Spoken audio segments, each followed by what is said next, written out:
تیم گراد امروزه افتخارش بر اینه که با تمام خریداران و مخاطبان خودش رابطه بسیار خوب و دوستانه‌ای داره که این خودش نشون از رضایتمندی مخاطبین و مشتریان شرکت بوده.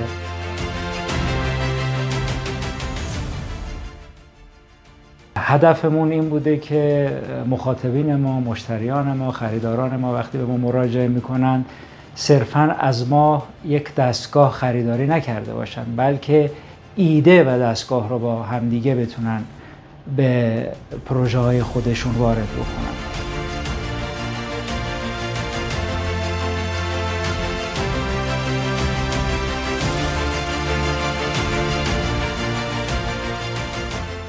البته برخلاف خواسته و ایده و آرزوی ما، متاسفانه طی سالهای اخیر جریان بازار اقتصادی کشور در خلاف جهت جریان کیفی است. کیفیت متاسفانه فدای مسائل اقتصادی و مالی میشه. یک مقدار به خودمون سخت گذشت و سخت گرفتیم، چه از نظر سود، چه از نظر مسائل اقتصادی و مالی و چه از نظر تیم و فعالیت‌ها.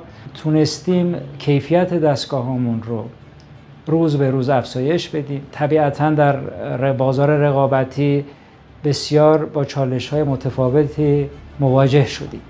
این چالش‌ها باعث نشده که ما به فکر این بیفتیم که ذره‌ای از کیفیت دستگاه خودمون رو کاهش بدیم و همواره داریم در این راستا قدم برمی‌داریم.